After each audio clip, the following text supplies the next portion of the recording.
잘 아시는 것처럼 우리나라에서 지난 2020년 3월 22일 정부로부터 사회적 거리두기가 시작이 되었습니다. 그래서 교회를 포함한 종교시설, 또 실내 체육시설과 같은 많은 공공시설들이 운영을 중단을 하기도 하고, 자제와 권고 또 의무로 계속해서 왔다 갔다 하면서 지난 757일을 우리가 보냈습니다. 오늘까지 이제 거리두기가 유효하고요. 내일서부터는 이제 마스크를 제외한 대부분의 방역 수칙이 사라지게 됩니다. 또 25일서부터는 교회를 비롯한 종교시설, 또 야구장, 실내체육관 뭐 그런 곳에서도 음식물 섭취가 가능해요. 영화 보면서 팝콘 먹고 콜라 먹고 할 수가 있어요.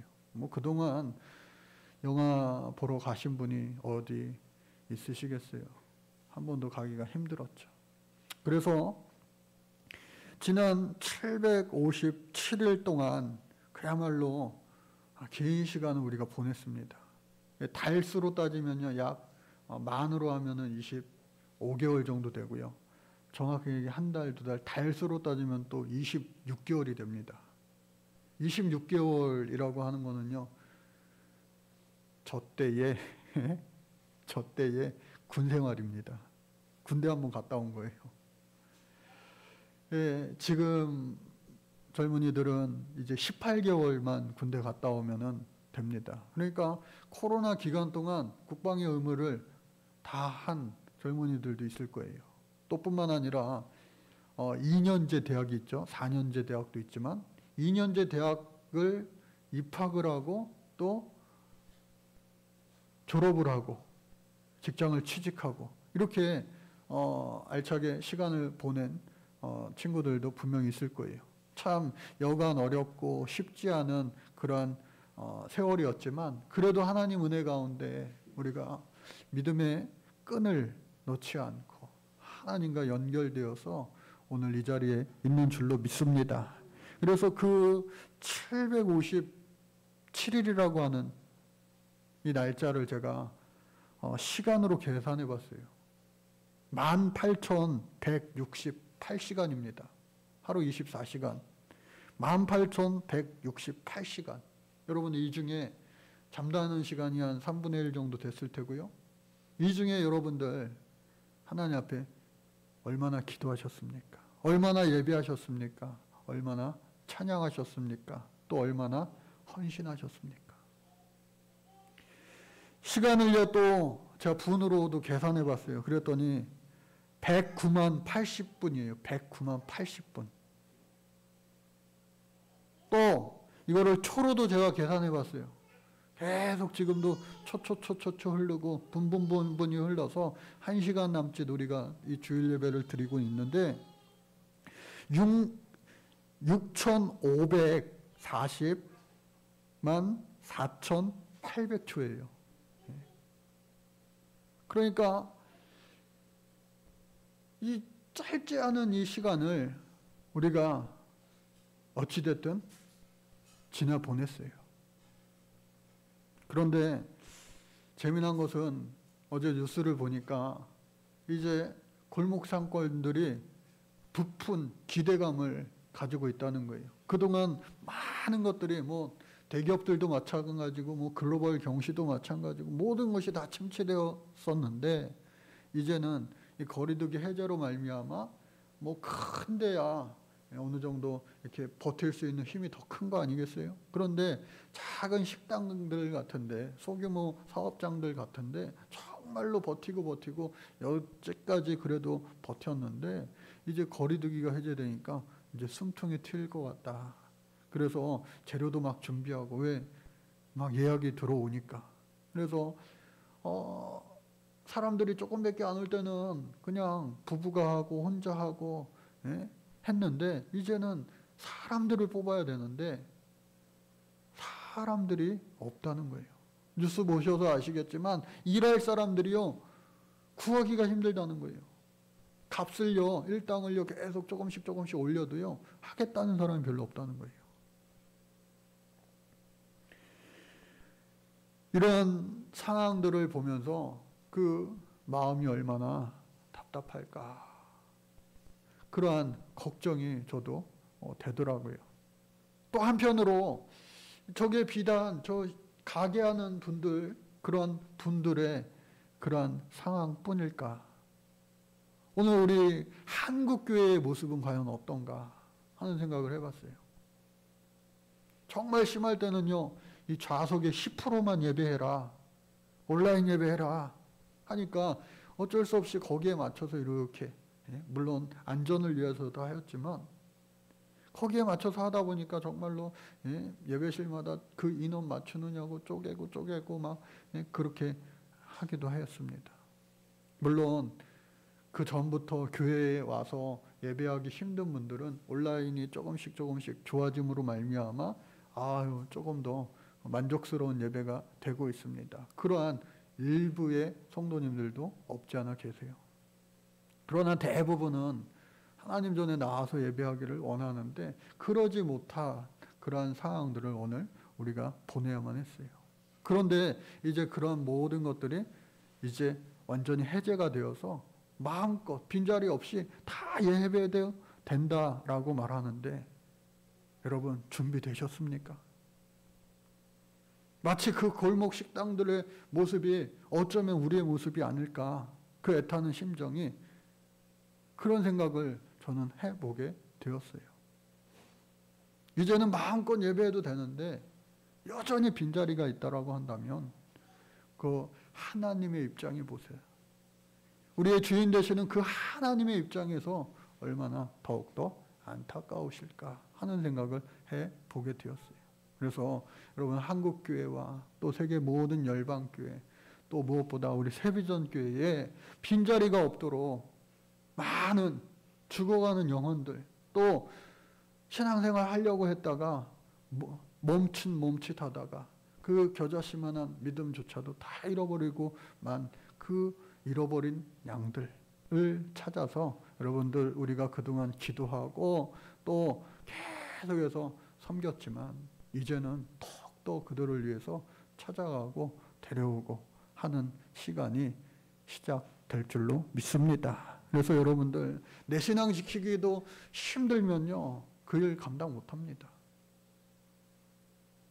주님이 나에게 나는 할 수 없어도 감당케 하시는 은혜와 능력과 또 자원하는 기쁨과 감사로 말미암아 능히 그 일을 감당할 수 있는 오늘 우리 새비전교회와 온 성도님들 되어 줄 수 있기를 간절히 주의 이름으로 축복합니다.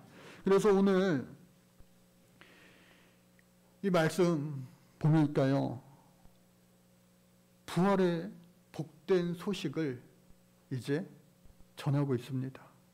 마태복음 28장이 어쩌면 이 결론의 말씀 28장을 전하기 위하여 계속해서 서론과 본론을 다 이야기했지만 결국은 결론은 28장 예수님의 부활을 위한 모든 과정이었던 겁니다. 그래서 예수님이 안식일이 지나고 안식 후 첫날에 새벽에 예수님 부활하시는 사건이 나타났습니다. 이날은요 인류 최초의 주일의 시작인 것입니다. 그 전까지만 해도요 예수님조차도 예배하는 날이 안식일이었어요. 안식일 날 예배했어요. 그러나 예수님이 부활하신 이 일요일 날 예수님 부활하심으로 말미암아 이 부활을 기념하기 위하여 우리 예수 믿는 사람들은 일요일을 롤스데이, 주님의 날이라 부르며 주일이라 부르며 이제 주일날 예배하고 있는 겁니다. 그런데 이곳에 찾아간 사람이 누구였느냐?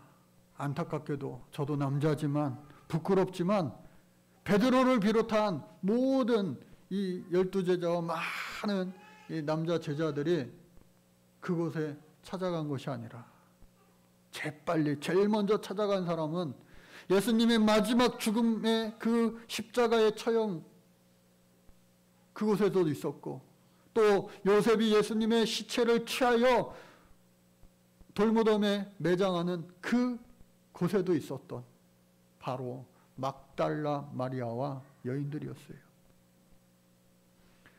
여러 여인들이 있었지만 사복음서에서 가장 앞세워 강조하고 있는 여인이 바로 다름 아닌 막달라 마리아였습니다. 그 이 막달라 마리아는요, 과연 누굴까? 성경에 마리아가 많이 나오잖아요. 예수님의 어머니조차도 이름이 마리아잖아요. 또 우리가 잘 아는 죽은 나사로의 여동생 마르다와 마리아, 엄청나게 많은 마리아가 있는데 막달라 마리아, 막달라고라고 하는 것은요, 다름 아닌 이 갈릴리 호수, 예수님이 공생의 기간 동안 많이 활동하셨던 그 곳에 서쪽에 왼쪽에 자리 잡은 작은 마을 이름이 바로 막달라였습니다. 그런데 그곳에서 안타깝게도 7 귀신 들린 여인이 있었어요. 여러분, 당시에 오늘날에도 귀신 들렸다, 뭐 정신적으로 온전치 못하다 하면은 얼마나 이 사회에서 사람들과 더불어 살아가기가 여간 어려운 거 아니잖아요. 그런데 이 당시만 하더라도 귀신 들렸다라고 한다면은 아유 부정하다 하면서 정말로 문둥병처럼 함께하지 않았어요. 그런데 예수님이 그 여인을 만나고 그 만남을 통하여 예수님의 귀한 은혜로 말미암아 그 7 귀신이요, 그 막달라 마리아에게서 떠나가게 된 줄로 믿습니다. 예수님을 만나면요, 성령이 충만하니까 모든 악령이요 깨끗이 사라지는 줄로 믿습니다. 그래서 그 막달라 마리아가 그 예수님과의 만남, 또 놀라운 영적인 체험 이후에 이거다. 내 인생은 이제 다른 것 아니라 예수님을 위하여 살아가야 되겠다. 그래서 예수님 공생의 기간 동안 예수님을 계속 따라다니며, 나머지 12제자는 다 남자지만 비록 여자지만 제자로서 예수님을 따라다녔다. 성경에는요 제자라고 표현되어 있지 않아요. 왜? 당시에는요 여자는요 남자의 재산 목록 중에 있는 하나의 소유물에 불과했어요. 예수님이 3,000명을 먹이시고 5,000명을 먹이시고 7,000명을 먹이시고 그러한 5병이요 7병이요의 사건에도 마찬가지로 여자의 숫자는 포함되지 않는 거예요. 그래서 남편에게 속해 있다든지 아니면은 아버지에게 속해 있다든지 소유물에 지나지 않았는데, 그런 이 막달라 마리아를 예수님 제자로 삼아 주셨어요. 그리고 부활의 그 첫 영광의 복된 소식을, 그리고 그 목격을 이 마리아, 막달라 마리아에게 베풀어 주셨습니다. 끝까지 주님과 함께하는 자, 그를 통하여 우리 주님은요 만나 주시고 크게 역사하여 주실 줄로 믿습니다. 그래서 남들은 다 예수님 죽었다고 도망가고, 왜? 나도 붙잡혀서 죽을까봐, 감옥에 갇힐까봐, 손해당할까봐, 피해당할까봐. 그러나 그럼에도 불구하고 변함없이 주님을 믿고 따르고 여전히 섬겼던 그 마리아에게 미명, 금요일날 아침 9시에 예수님 십자가에 달리셨고요, 오후 3시에 숨을 거두셨고요, 그 9시간, 또 그 다음 24시간, 그 다음 미명, 그러니까 새벽 6시, 다 합치면요 39시간, 40시간, 약 40시간 동안 예수님 잠자고 계셨다가 죽으셨다가 3일 만에 다시 살아나신 거예요. 이 사건을 천사를 통해 이 마리아가 듣게 됩니다. 깜짝 놀랐죠. 두렵죠. 그러나 두려워 말라. 예수님은 부활하셨으니 그 소식을 그 제자들에게 전하라. 제자들은요 이 성경 전체에 예수님이 죽으시고 부활하신다는 많은 수많은 구절들이 있는데 마태복음에서만 4번이나 예수님의 부활을 언급하고 있습니다. 3번은 예수님 직접 말씀하시고 하나는 이 마태가 서술하였습니다. 그것을 보면은 12장 40절에 요나가 밤낮 사흘 동안 큰 물고기 뱃속에 있었던 것 같이 인자도 밤낮 사흘 동안 땅속에 있으리라. 예수님 직접 하신 말씀이에요. 또 16장 21절에 보니까 이때로부터 예수 그리스도께서 자기가 예루살렘에 올라가 장로들과 대제사장들과 서기관들에게 많은 고난을 받고 죽임을 당하고 제3일에 살아나야 할 것을 제자들에게 비로소 나타내시니. 이것은 마태가 기록한 것이죠. 또 17장 23절 말씀에 죽임을 당하고 제3일에 살아나리라 하시니 제자들이 매우 근심하더라. 마지막으로 20장 19절 말씀에 보니까요, 이방인들에게 넘겨주어 그를 조롱하며 채찍질하며 십자가에 못 박게 할 것이나 제3일에 살아나리라. 여러분, 17장 23절의 말씀에 보니까 죽임을 당하고 제3일에 살아나리라 하시니 제자들의 반응이 어떻습니까? 근심하더라. 여러분, 제자들은요, 이 예수님의 말씀에 어디에 방점을 찍었느냐? 죽임을 당하고의 방점을 찍은 거예요. 그러니까 매우 근심할 수밖에 없었던 거예요. 그러나 제3일에 살아나리라 이 말씀에 방점을 찍었더라면 그들은요, 기뻐했을 수 있는 겁니다.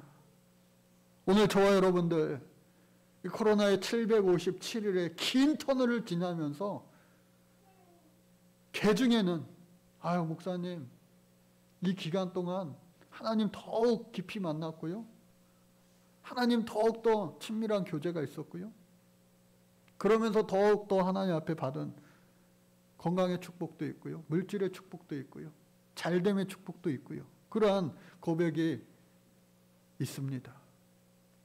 그러나 대부분 정말로 힘들었다, 어려웠다 말합니다. 세상 사람들도 다 마찬가지죠.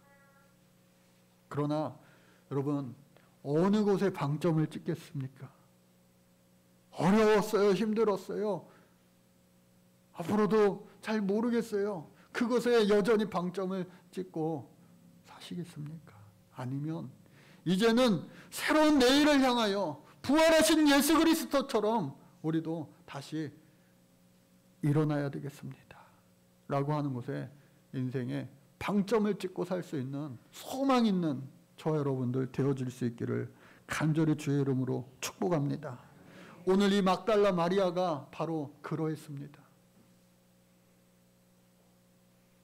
천사를 보긴 봤는데 두려운 마음과 또 그가 전하는 예수님의 부활의 소식에 너무나도 기쁜 거예요. 그녀의 마음속에는 두려운 마음, 또 하나는 기쁜 마음. 믿기는 믿는데 안 믿는 건 아닌데 내가 제자들에게 가서 죽으신 예수님이 오늘 부활하셨다라고 전할 때에 과연 저들이 내 말을 믿어줄 것인가? 너 과거에 귀신 들렸더니 예수님 돌아가신 그 쇼크 때문에, 충격 때문에 너 다시 또 귀신 들어간 거 아니냐? 너 다시 옛날처럼 미친 거 아니냐? 그러한 오해와 불신, 그러한 염려가 분명히 이 마리아에게는 없지 않아 있었을 것이다 생각이 들더라고요. 그러나 그런 그 마음을 알고서도 그 마음을 이기고 제자들을 향하여 다름질할세 그 마음을 아시는 예수님께서 그 마리아에게 찾아오신 거예요. 그러면서 하시는 말씀이 카이레테, 평안하냐 말씀하셨어요. 부활하신 예수님이 다른 제자들 만났을 때 샬롬, 평안하라, 내니 두려워 말라 하신 샬롬의 표현이 아니라 사뭇 다르게 카이레네, 평안하냐. 이것을 다른 말로 직역을 하면은 기뻐하라 라고 하는 뜻입니다. 기뻐하라. 기쁘지요. 그러나 기쁨이 100%가 아니라 그 기쁨과 공존하는 두려움, 염려, 그것을 기쁨으로 다 온전히 덮어라. 기쁨으로 충만하라고 하는 예수님의 이 마리아를 향한 그 사랑의 말씀이었습니다. 그때에 이 여인은, 이 마리아는 예수님의 발을 붙잡고 경배합니다. 당시에 발을 붙잡고 경배한다는 것은 가장 높은 사람께 하는 최고의 경배의 찬양의 표현이었던 거예요. 그래서 그 예수님께서 그 천사와 마찬가지로 제자들에게 가서 나의 부활의 소식을 알리고 내가 살아생전 약속했던 것처럼 3일 만에 내가 부활하니 그 후에는 저 갈릴리에서 만나자 말씀하시면서 갈릴리에서 만나시는 겁니다. 먼저 가서 기다리시는 거예요. 그런데 여러분, 이 기쁨의 복된 소식을 대하는 자세가 마리아와 같지 않은 거예요. 사람들, 모든 사람이 마리아와 같지 않은 거예요. 믿음 있는 마리아는 기뻐 감사 경배했지만 예수님의 부활의 소식을 들은 대제사장들과 장로들과 그것을 지키던 경비병들의 반응은요, 큰일 났다. 예수가 다시 살아나면 안 되는데 어디 갔냐? 큰일이네. 어찌할까? 의논하며 그 사실을 은폐하고 그 사실을 수습하기에, 그 사건을 수습하기에 급급한 거예요. 많은 돈을 주어서 그 경비병들에게 우리가 꾸벅꾸벅 줄 때, 잠들어 있을 때 예수의 시체를 그 제자들이 훔쳐갔다 말하라. 당시에 이 경비병들이 지키던 살아있는 사람이나 혹은 시체가 없어지면요, 대신 죽을 수밖에 없어요. 그래서 당시에 이 로마 경비병들은요, 자기의 목숨을 다하여서 자기의 지킬 것을 지킵니다. 꾸벅꾸벅 졸 수가 없어요. 왜? 내 목이 달아나니까. 그리고 로마의 이 훈련된 경비병들은요, 우리가 상상하는 것 그 이상이에요. 그런데 그 중요한 인물 예수의 시체를 와서 훔쳐갔다는 것, 전혀 말이 되지 않는 그러한 일입니다. 말이 되지 않음에도 불구하고 많은 돈을 주어서 그들에게 그와 같이 입을 맞춘 거예요. 그러므로 말미암아 돈과 그들의 안전, 신변 보호로 말미암아 어처구니 없는 사건으로 발전하게 된 겁니다. 여러분, 세상이요, 돈으로 다 됩니까? 아니에요. 언젠가는 진실은 분명히 밝혀지는 것, 그게 우리의 모든 세상 이치 아니겠어요? 부활하신 예수님의 이 부활의 사건도 예수님 다시 오심으로 말미암아 그 누구도 부인할 수 없는 엄청난 진짜 진실의 부활의 사건이 증명되어진 날이 반드시 올 줄로 믿습니다. 마지막으로 오늘 이 갈릴리에서 부활하신 예수님과 제자들이 만났습니다. 그런데 거기에 예수님을 배웠고 믿는 사람도 있었으나 안타까워요. 예수님의 제자들만 있던 것이 아니라 약 500명의 사람이 있었다라고 성경은 이야기하는데, 그 중에는 부활하신 예수님을 보고서도 여전히 의심하는 자들도 있었다라고 하는 거예요. 오늘 이 시대와 똑같지 않습니까? 우리는 부활하신 예수님 한 번만 내 귀에 음성 들려주시면 잘 믿을게요. 한 번만 내 눈에 보여주시면 잘 믿을게요. 그러한 어리석은 그러한 생각을 한두 번쯤 우리 모두 해보지 않았습니까? 그러나 분명한 것은 오늘 말씀의 제목처럼 그가 말씀하시던 대로 우리 예수님은요 살아나신 줄로 믿습니다. 여러분, 하나님의 생명의 이 말씀을 여러분 전적으로 믿는 진짜 믿음이 저와 여러분들에게 있기를 주의 이름으로 축복합니다. 그런 자들에게 예수님께서 약속하십니다. 명령하시며 4가지 명령을 하시는데 첫 번째가 가라, go. 어디를? 제자 삼으로 가라. make disciples. 그래서 우리가 어디로 가야 됩니까? 제자들에게 가라는 그 막달라 마리아에는 갈 곳이 분명했어요. 그러니까 다름질에서 갔어요. 가는 길에 예수님을 만납니다. 확신 있게 제자들에게 부활하신 예수님을 내가 만났기에 잘 전합니다. 그런데 여러분, 갈 길을 모르는 사람들은요 방황하게 되어 있어요. 이리저리 헤매이게 되어 있어요. 여러분, 부활의 주님을 만남으로 말미암아 크고 비밀한 일, 우리의 삶에 하나님 주신 사명, 비전을 위하여서 올곧게 좌로나 우로나 치우침 없이 코로나보다 더 어떤 것이 온다 할지라도 변함없는 우리 하나님 계신 저 천국을 향하여 올곧이 걸어갈 수 있는 저와 여러분들 진짜 믿음의 사람이 될 수 있기를 주의 이름으로 축복합니다. 계속 가야 됩니다. 포류텐데스, 즉 이 말은 한 번, 2번 가고 끝나는 것이 아니라 우리의 인생이 끝날 때까지 계속 가서 모든 민족, 땅끝 열방을 향하여 전하는 거예요. 제자 삼는 거예요. 또 세례 주라고 말씀하십니다. 아버지와 아들과 성령의 이름으로. 세례 받을 때 물속에 푹 담급니다. 다 그렇게 할 수 없기 때문에 오늘날 세례가 교단마다 차이가 있지만 푹 담그는 세례. 그러니까 우리가 성령으로 이 머리 위까지 충만함을 얻어야지 우리의 모든 것이 새로워질 수 있습니다.